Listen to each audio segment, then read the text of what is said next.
Welcome back to First Take. In an article on ESPN.com, our Dave McMenamin detailed that there were moments with LeBron James' 8 years in LA where he felt he was being taken for granted by the Lakers. McMenamin also detailed in the piece that a source familiar with James told ESPN that the Lakers' approach and how they show their interest in retaining him will be a factor in his decision to return to Los Angeles or not. And so, Perk, question is, what is the bigger priority, do you think, for the Lakers in this offseason? Is it appeasing Luka and maybe what he wants to do, since it's been kind of decided this is his team going forward, or doing right by LeBron James? Oh, this is easy, Shay. It's a no-brainer. Doing right by LeBron James. And here's why. Because when it matters the most, when it's time for those 16 games, the playoffs that I'm talking about, you best to believe that LeBron James is going to be available. You best to believe that LeBron James is going to be healthy. I can't say the same thing about Luka Dončić. Luka Dončić, for the last 3 years, it's been something come postseason time. Whether it's been out of shape, or him dealing with some type of injuries, and majority of the time it comes to soft tissue injuries. So if you're the Lakers, you have a concern there. Because when you could get through the regular season, and Luka is a fantastic talent. We're not going to take that away from him. One of the best scorers that this game has ever seen. But when it comes to being reliable, Luka is starting to get in that territory of Joel Embiid. When you need him the most, and it comes postseason time, he's not available. And if he is available, he's never close to 70% because he's always dealing with injuries. We don't have them worries with a senior citizen in LeBron James. He's available. So if you're the Lakers, you definitely want to try to do right by LeBron James and say, you know what? We need you. Because what happened this postseason? It was LeBron James' team once again. He was the one leading the charge at 41 years old. Luka wasn't available because of another soft tissue injury. So now it comes down to trust. Can you trust that Luka is going to be there when it matters the most? And over the last 3 years, the answer to that is hell no. But I know damn well I could trust LeBron James to be there when it matters the most come postseason time. You better do right by Bron. You are 1,000% correct in everything that you just said, Big Perk. I wouldn't refute a single syllable for all the reasons that he mentioned. Because you got to do right, because he's proven he's worthy, he can be trusted, that you can rely on him to be available, etc. All of those things are true. But that's also utopia, Big Perk. That's not necessarily the reality. When you look at Luka Dončić, who's 26, approaching 27 years of age, if I remember correctly, he's the future. And if you look at the storied franchise that is the NBA, this is business.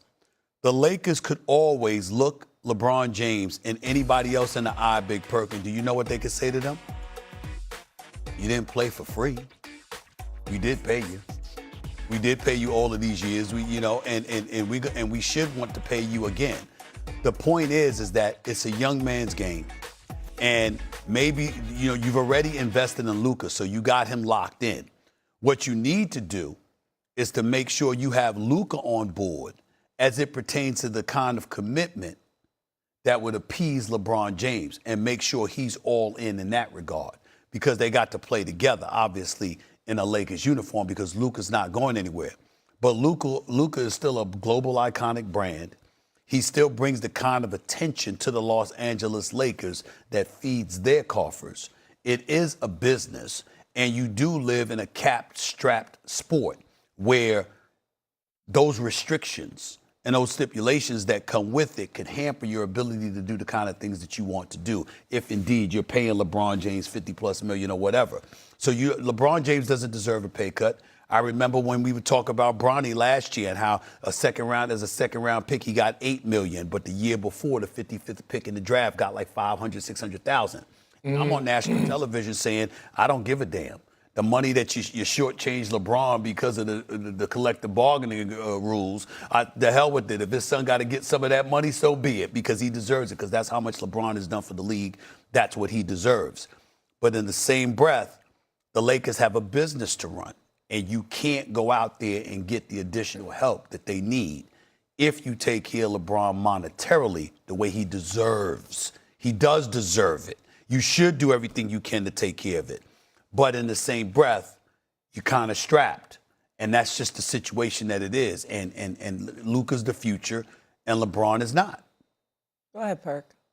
And I'm glad you brought up that point, that it's a business, because this has been the problem with Jeannie Buss and Rob Pelinka and the Los Angeles Lakers over the last 4 or 5 years, that they really have lowered the standard of the Los Angeles Lakers. They care more about putting butts in seats and selling jerseys than they actually do about winning championships. Because if they did, they would have been making the moves that they needed to make sure that they could actually go contend for a title. I'm not about to sit up here and give Rob Pelinka or the Lakers front office credit for going out and getting Luka Dončić. That fell in their lap. That was all Nico Harrison. That was him. That had nothing to do with Rob Pelinka going out there and making a power move. That was Nico gift wrapped Luka to them. So when I think about what's the standard and what has been the bar that's been set for one of the most historic franchises in sports, it's always championship or bust. And that's I'm going to ask you this question. You too, Shay. Think about it. Right now, today, if you're running the front office of the Lakers, who do you two trust more? I trust LeBron James. Is it Luka or Bron? I trust LeBron. I trust LeBron, there's no doubt. But unfortunately, the business of basketball comes into play. And Luka is 14 years younger than LeBron James. And LeBron James is approaching the last year, quite possibly, at the most 2 of his illustrious career. So because of that, if you're a business that's prioritizing somebody that's going to be in your stable for the next decade plus, arguably, and you compare that to somebody that's got 1, maybe 2 years left, you're going to go with the former instead of the latter. I'm not saying that it's the right thing to do per se, because Luka still has something to prove, whereas LeBron does not. But father time is father time. And even though LeBron has kicked his ass, the reality is that you have to deal with that as an organization.